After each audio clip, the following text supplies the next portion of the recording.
Mountain, Island, Lightning Bolt, Spell Pierce, Switchblade, Stab Wound, Red Mage, Blue Mage.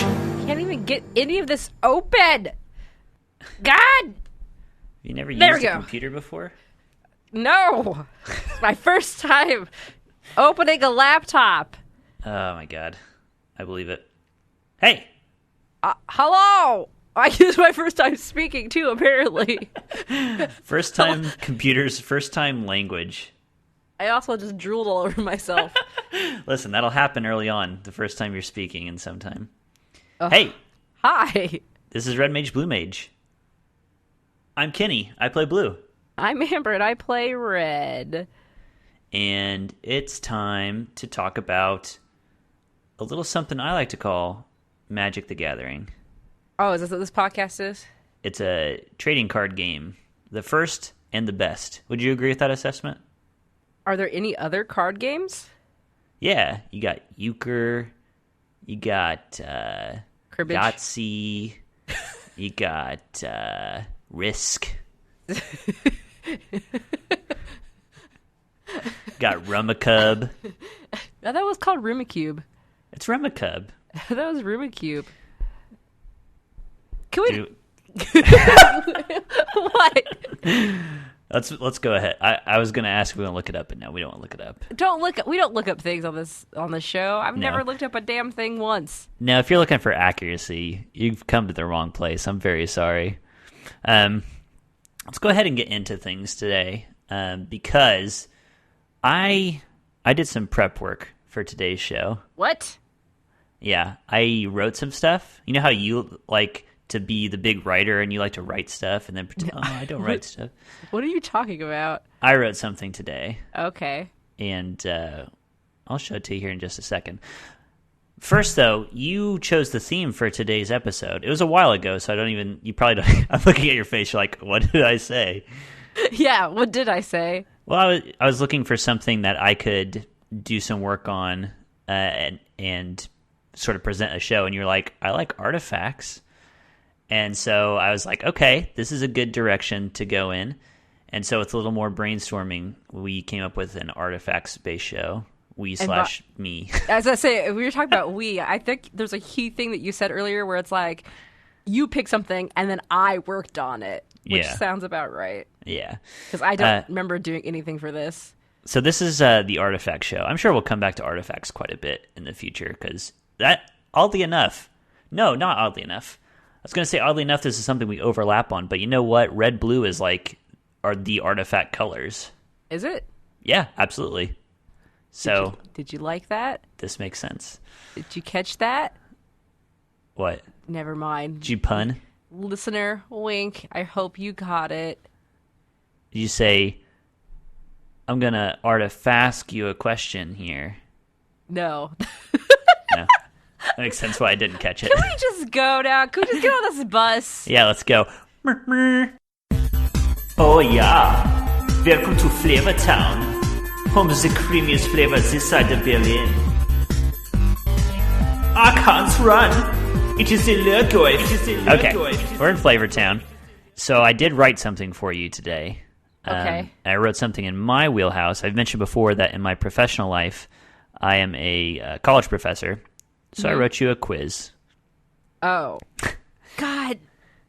But it's a flavor quiz. It's a lore quiz. When you pitched the artifact idea to me, I was like, that's really broad. And you're like, well, what if we did something about like legendary artifact people? Because you knew about Tezzeret.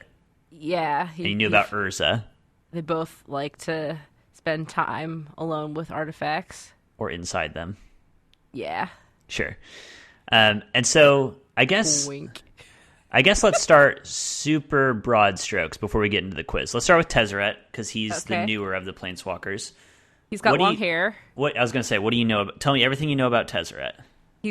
So when I picture Tezzeret in my mind, I see long hair, no shirt, and contemplating some sort of object. That's what I know of Tezzeret. Okay. That's pretty good. That's a pretty good basis. Like a dark-haired Fabio, but with a robot dark-haired arm. A dark-haired Brendan Fraser from George of the Jungle. All oiled up. He's got like a specific artifact that just like juices him. A spritzer of sorts. Yes. I think you're going to do very good on this quiz, just based on this intro. Okay, are you ready? Wait, is that the only one I'm talking about? Is Tezzeret? You want me to also talk about other ones? So part 1 is Tezzeret, and then we'll get into Urza and others later. Okay. All right. All right. Okay. So this is a multiple choice quiz. Okay. So let me get. First off, how many questions? And 2, am I being graded? There are 6 questions about Tezzeret. Dear God. Okay. And yes, you're being graded. That was gonna be like 2 questions. That would be done. But Hell okay, no. 6. Okay. I'm ready. I got my Coke Zero to keep me alive. Okay. Here we go. You ready for question number 1? Mm-hmm. Question 1. Tezzeret's parents didn't care about him. In fact, they didn't care about him so much that they A. sold his original arm to scrappers, B. let him sleep in the shard yard,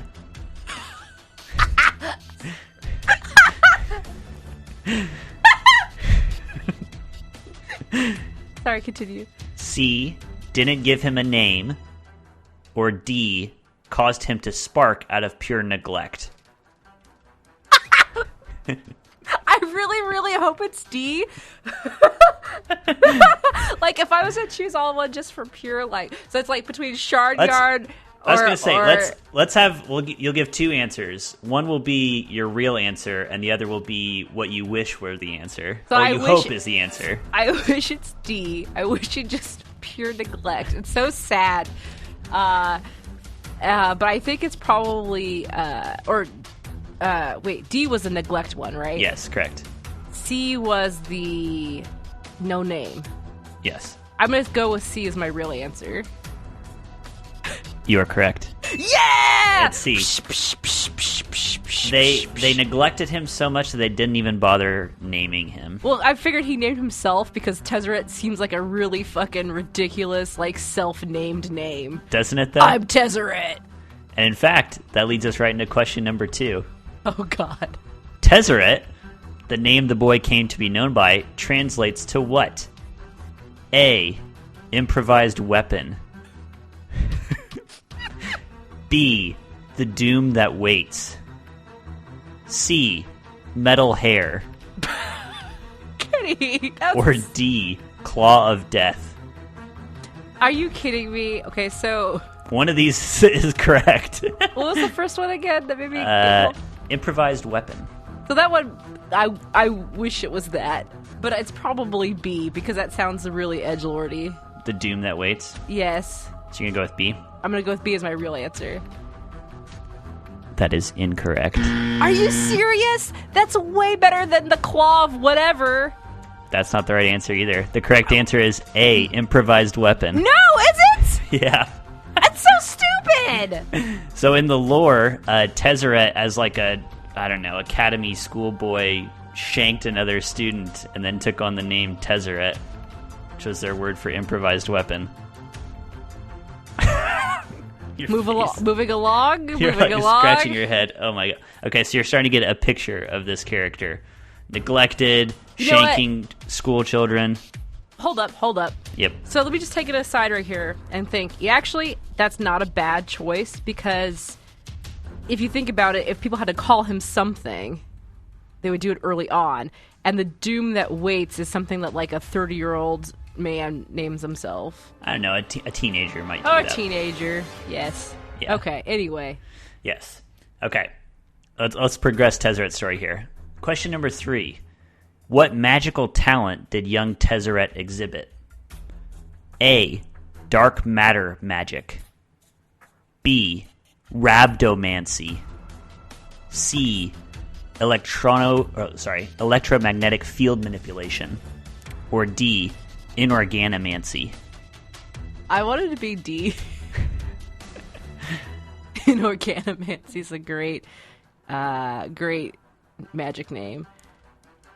I wasn't really listening, so I'm going to pick C. Which was electromagnetic fields. You were listening. That is incorrect. And it's not dark D matter? either. Nope, it's rhabdomancy. What the fuck is he... What the fuck is that? What? What would you guess rhabdomancy is? I just immediately thought of the Raving Rabbids from like the Rayman game series, but that has nothing to do with anything. I don't know. I fucking don't know. So rhabdomancy is a term from the real world. You know about like a dowsing rod, right? It's like that Y-shaped stick that helps you find water. Yes. So more generally, rhabdomancy is like dowsing magic, the ability to like detect and find things. And he had a talent for that with like metal, I guess. All right, moving along. Okay. Question 4.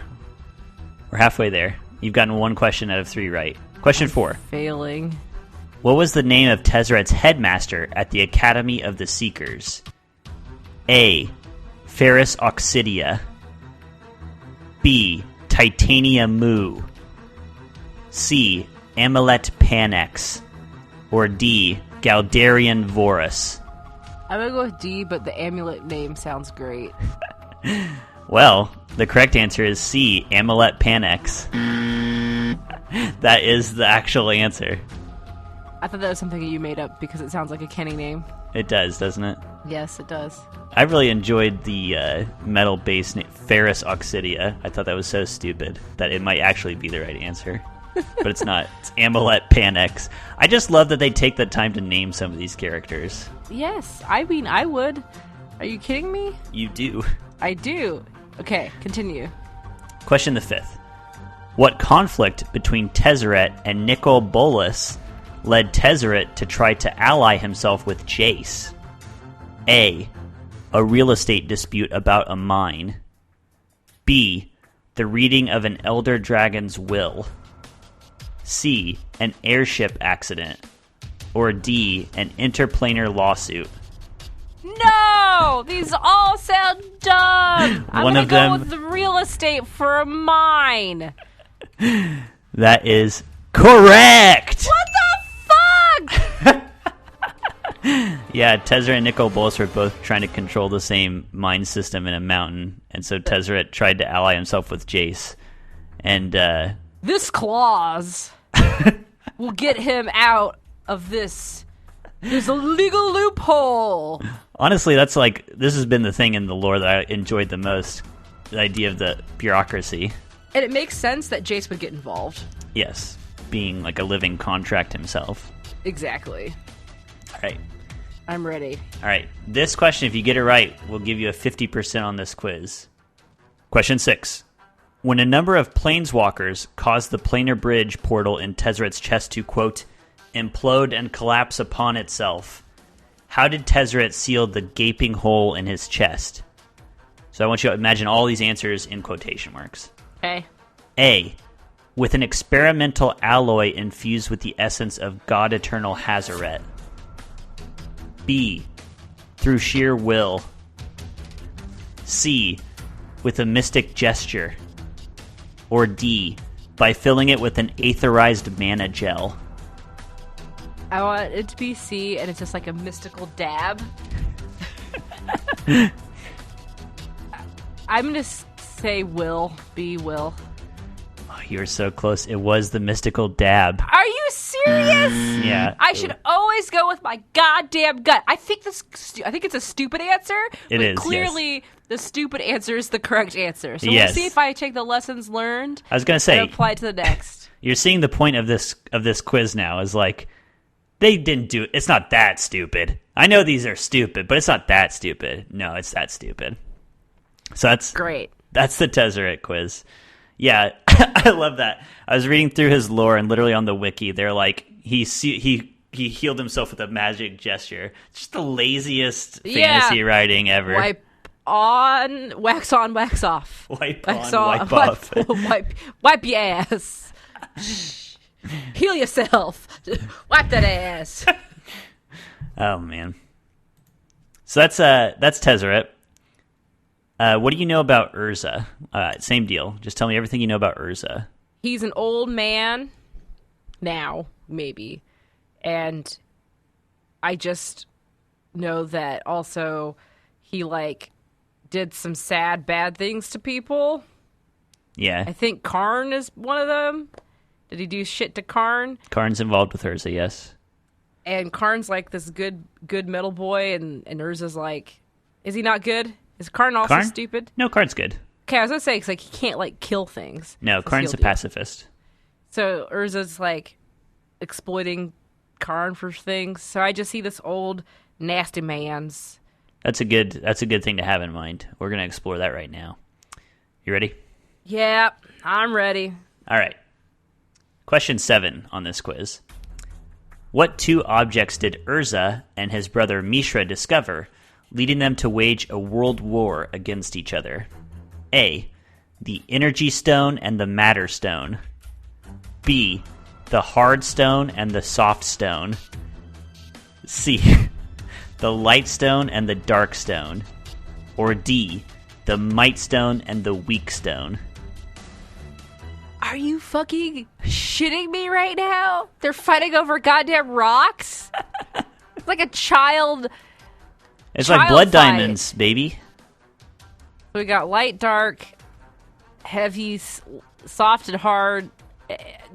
Energy and matter, and might stone and weak stone.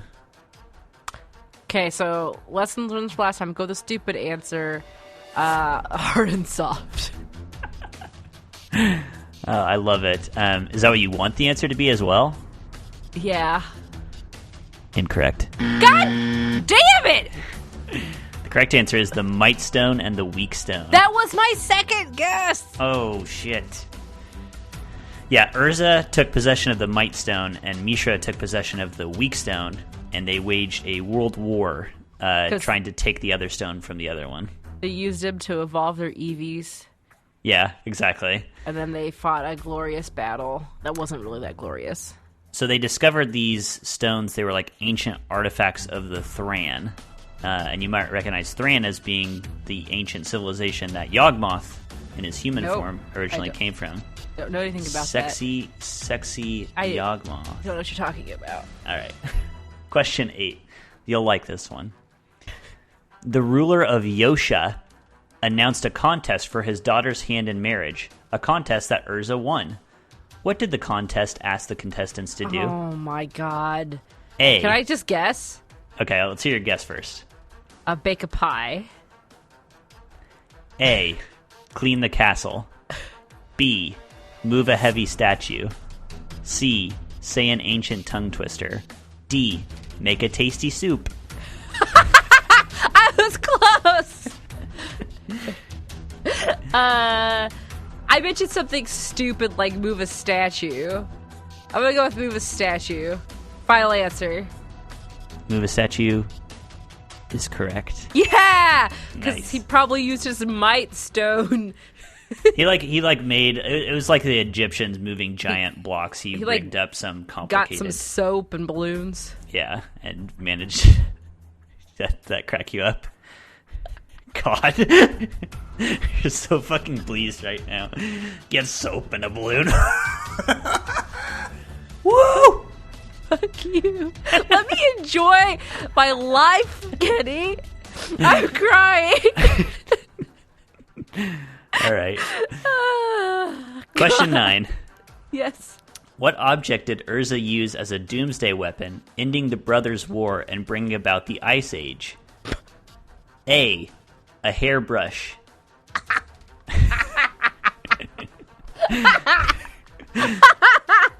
B. A bowl. C. A doll. Or D. A board game. Oh my god. I really want it to be a hairbrush. But I'm gonna go with a board game. Final answer.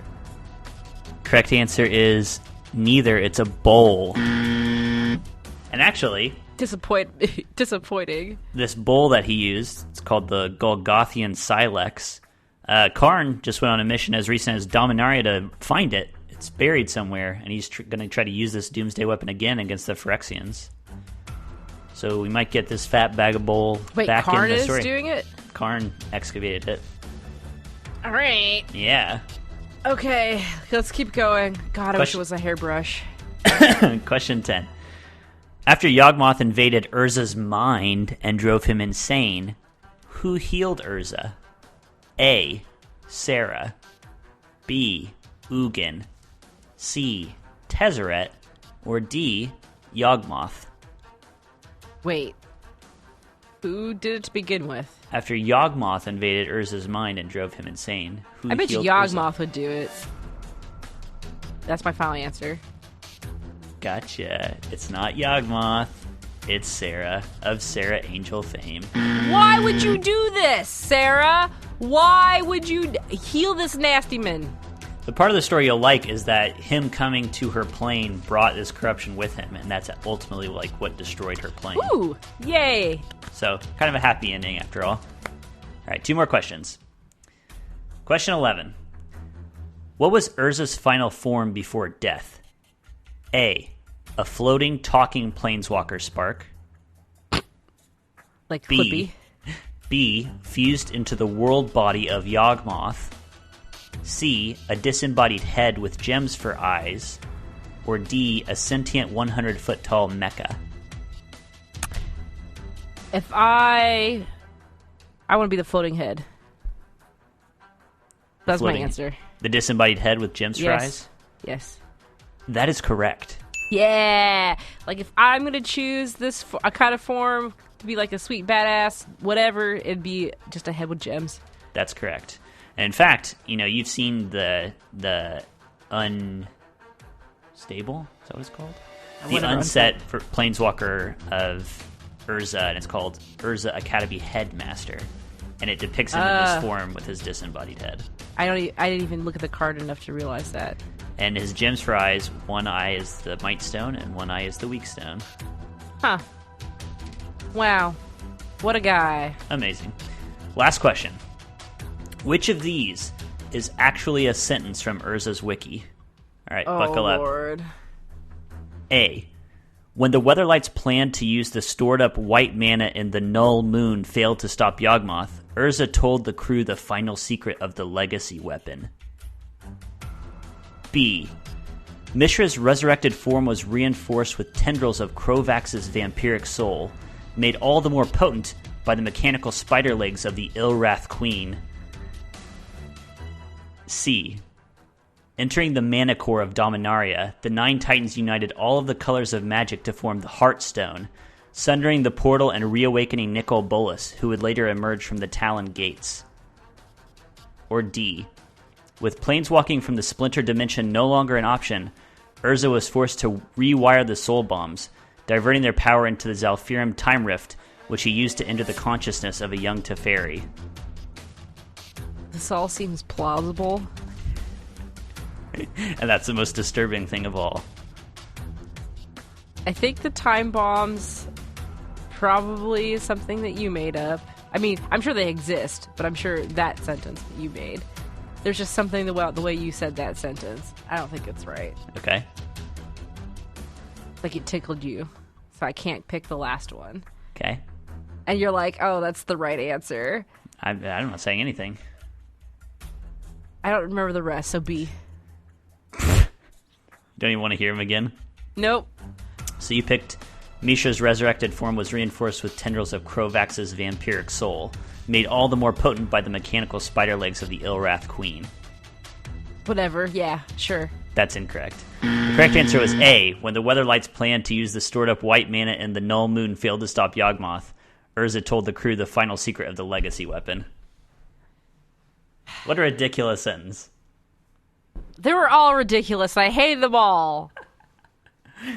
Okay, so I think you got 10% on that quiz, if my calculations are correct. I didn't count. I don't care. I think you got right around 50. We'll have our listeners get back to us. What was the total score? That was 12 questions in total. I think it was at or below 50. Is it just about Urza and Tezzeret? Yep. Those are the Whew! two. Thank God. Dear Lord. Are you sweating over there? No. What's the opposite of sweating? Dying. If you don't sweat. I'm just drying up over here. Desiccating. Yes, there it is. That's the word. All right. So I think that quiz has taken up enough time. I think we want to get into our other topic for today. Yeah, God, get us out of this quiz zone. All right. So now you're done. You're done thinking. You're done with the quiz. You can No just more relax. thinking. Woo! Just Thank relax. God. Let's get into a debate topic. No! All right. Civilized scholar, homicidal brew. I don't want to talk anymore. Once again, it's time for an academic debate between a civilized scholar and a homicidal brute. Let's begin. Okay, so it's all right. We don't have to spend a lot of time on this, honestly. I have a couple questions here, but really there's just one question I actually have on my mind. So you've played M20. You played Yes. the pre-release. Yes. And you use the Wolf Rider saddle to great effect. Hell yeah. Yeah, Just- which is an equipment, right? Yeah, throw it down. It's like Capsule Corp. You just throw down your saddle equipment, and boom, a wolf There's shows a wolf. up. Yeah. And it's already equipped to it. It's great. Yep. Don't have to pay shit. So that's cool. That's a cool thing about it already. But the other interesting thing about it is a bigger move that WotC is making now with artifacts, which is they're pushing more colored artifacts. So artifacts with color in their mana costs. So Wolf Rider has green in its mana cost, right? I think so, yes. And they have a whole cycle in M20. And from what I hear from R&D, they want to do more of that. Because not just the last, every single time they've had a set in a world that's like, this is welcome to Artifact World, Yeah. welcome to Mirrodin, welcome to Kaladesh. It's turned into, welcome to Scars of Mirrodin. It's turned into a big disaster and cards have gotten banned. Mm-hmm. And their thought is, and I think this is right, when you have a set that's centered around colorless spells, it makes it hard to balance because you've removed one of the central balancing mechanisms of the game, which is cost. the specific cost. Right. Not every color is allowed to do everything. And if you want to have a deck with more colors, that comes at the cost of your mana base. But if the best cards are colorless, all of a sudden mana bases don't matter anymore. And so their idea to try to fix this or correct this is to introduce more colored artifacts. But this kind of raises the question, this is the question I want to raise with you. What then is the point of having enchantments and artifacts if both of them are just kind of static colored spells that sit on the battlefield? A lot of times, so first off, I used to hate artifacts. I didn't understand them. I didn't get them. Did I ever tell you this? No. I used to hate artifacts because it was like so against my don't pay attention to the battlefield Right. deal. Right. And so I actually ignored a lot of artifacts when they were... Artifacts have been around forever, right? Yeah, since the beginning. Yeah. But when So, you started... When I started in Lorwyn, I kind of just ignored them. What was the question? The question is, if they're going to start having colored artifacts be kind of the norm, what's the point of enchantments and artifacts? Or is there one? Well, I see them as two distinct cards. Okay. Even if they add color to artifacts, just because artifacts tend to be actual items, stuff that's used. I see more of enchantments as just like a magical aura usually. Sure. Sometimes they literally are auras, of course. Yeah, and artifacts are huge in the fact that it's a lot of them are equipment. But yeah, so I'm trying to think of instances where I've used, because I know that there's some right now the legendary pyromancer goggles or some sort of goggles. Oh, Chandra's regulator? Chandra's regulator, but there's another one too. Yeah, pyromancer's goggles. Pyromancer's Got that in goggles. my cube. That has you could use it, but if you don't have red color, you have red, there's no point in using it. It's You not. can't It's not copy. technically a colored spell, but it cares about red as a color. Yeah, Or and I think also in one of our recent drafts, you had Vidalcan Shackles, which is colorless but cares about the number of islands that you have. yes, and I think if they're going to do stuff like that, or I think if they're going to add color to artifacts, I think I would stay there and not on the actual cost. Because, to me, it's I'm going to look up Wolf Rider. Sure. So I used this. I think did it cost a green? Yes, it did have a green to it. So it's 3 colors and 1 green mana. Artifact equipment. When Wolf Rider saddle enters the battlefield, create a 2/2 green wolf creature token, and then attach Wolf Rider saddle to it. Equipped creature gets +1/+1 and can't be blocked by more than one creature. So the equip cost is 3. So if your wolf dies, you can move move it. I'm okay with this because to me, I always like flavor over stuff, which is why I got angry about the changelings being slivers. Right. I care about the flavor. That's what matters to me the most. The end. Okay. I got nothing else. Okay. I mean, I guess, like, as far as general flavor goes, it makes sense to me that artifacts would be a certain, like, color. Like, I'm thinking of, like, Lord of the Rings, the One Ring. That's clearly an artifact, right? It's a magic artifact. But in my mind, it clearly has a color, too. Like, it's probably black. Or, black. Black-red, maybe, because it kind of has, there's that impulsive nature to it where you are tempted to use it. It just seems like kind of mono-black to me. So that part doesn't bother me. What bothers me is more like mechanically. Like, now it feels like there's nothing that separates these two types of things, you know, whereas a creature is different. It can attack and it can block, you know. Yes. Or a planeswalker has loyalty. It casts its own spells. Cool. Right. Now it feels like if you have color artifacts and enchantments, it feels like mechanically they overlap completely. There's no difference between them. Between enchantments and I think you could think of enchantments as kind of passive, and artifacts as more active. Does that make sense? It could make sense if that's how they treat it going forward. Like, Right. I can see them doing a thing where enchantments do just tend to have very passive abilities. Things that sit around and lurk get triggered by other things. Yes. And artifacts are things that you choose to activate. You choose Yes. to put on the ring or whatever it is. And so it'd be more like activated costs. Yes. Historically, they haven't really done that. Historically, you have enchantments that you can activate. You have artifacts that just sit there passively. Like, I'm thinking about things like Dragon's Claw. It's a really lame or artifact. Dark Steel Forge. Right. Or That just like makes everything, all your artifacts indestructible, that kind of thing. Right. So historically, they haven't made that distinction. But I think that actually is a really interesting way that they could distinguish between these two mechanically. I agree because like I'm looking at what I talked about last time from like our, pick your favorite top cards from M20. I picked Blood-Soaked Altar, Right. which is an artifact that costs 4 and 2 black, and it's tap, pay 2 life, discard a card, sacrifice a creature, create a 5/5 black demon creature token, with flying. Right. And you An could activated thing. Yes, and you're creating a colored creature. Right. That makes sense to me. I can definitely see that being a thing. Flavor wise, I don't have a lot of experience, or like I don't have a lot of like knowledge of like enchantment artifacts, but that's kind of like how I've always seen. I think majority of artifacts that I've run across are more active, where it's like I have to do something, or it taps for something, or I have to whatever to make it happen. Overwhelmingly more than enchantments that just kind of sit there and like whenever this happens, make a 4/4 angel. Whenever Right. this happens, make a goblin. So I don't know if I know there's some overlap there right now, but I think you're right in broad strokes. broadly. I think you're right in broad strokes. I think enchantments tend to be more passive and artifacts tend to be more active, but it's not a very hard line. No. And my guess is they probably won't make it a hard line in the future either. But maybe it's okay just being sort of like general areas and a little bit of overlap. One other thing I was going to bring up, another potential issue between enchantments and artifacts, you brought up equipment for artifacts.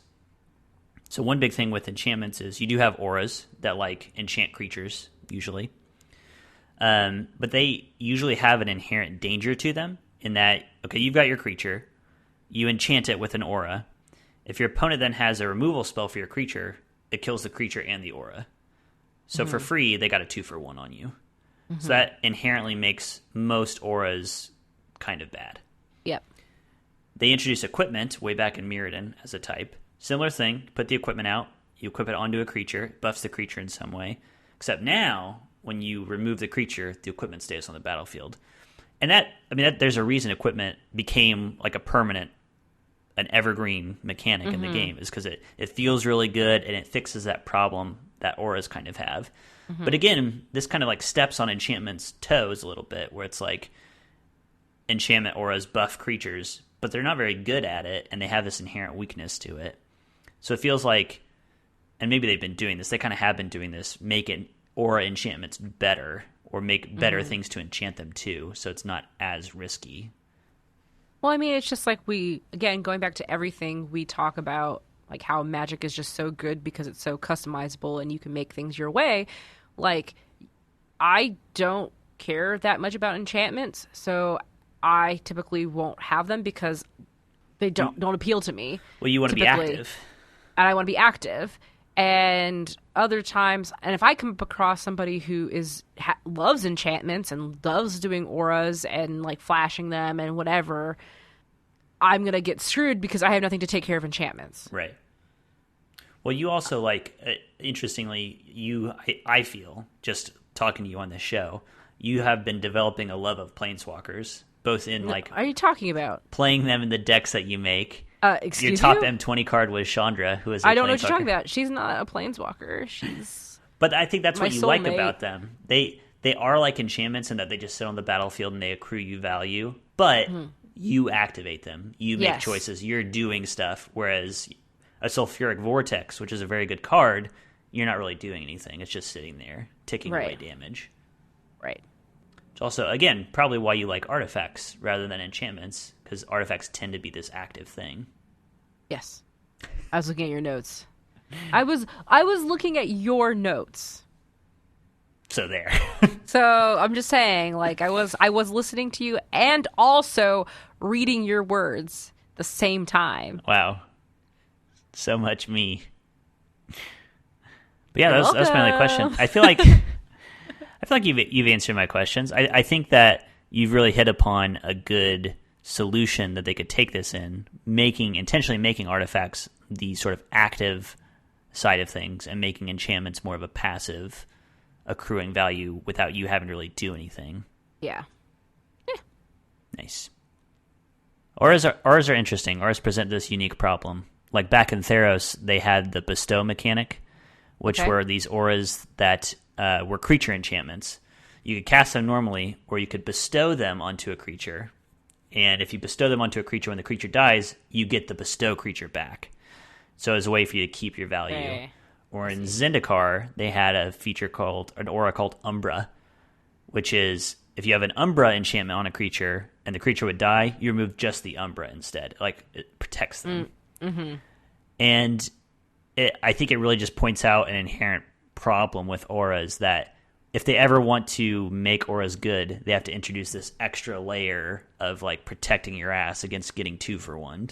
Well, I mean, it all depends on how you want to treat an aura. Like, to me, it's kind of like how, again, flavor is important to also mechanics, because to me, an aura is not something that's supposed to last. An artifact has a more lasting-ish feel to it. Sure.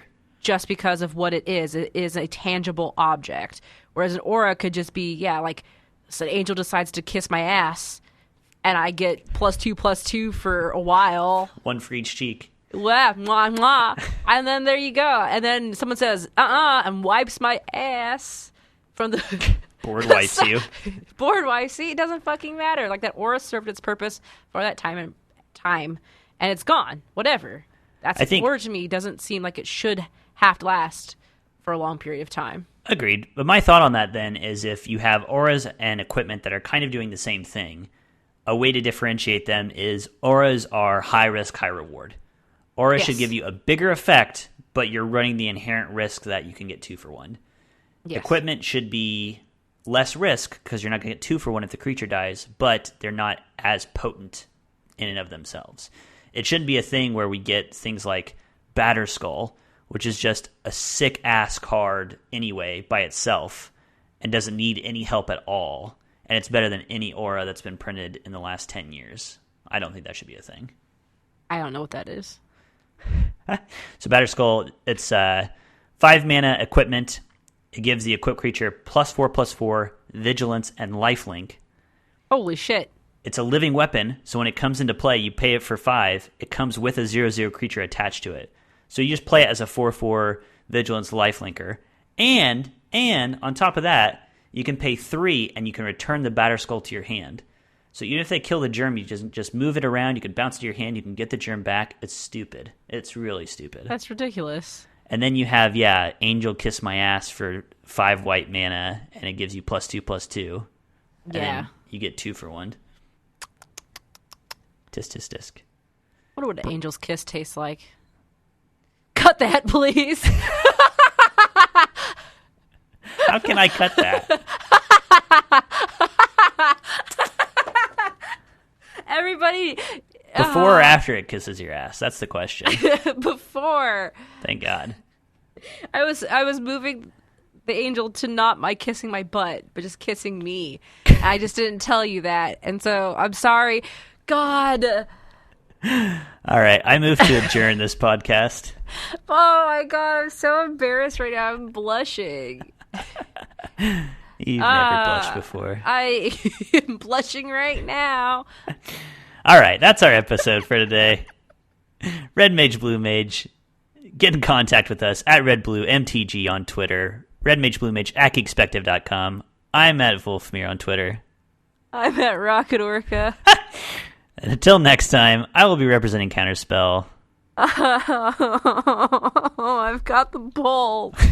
And also an exposed butt for an angel to kiss. Good day. Where the fuck did that come from?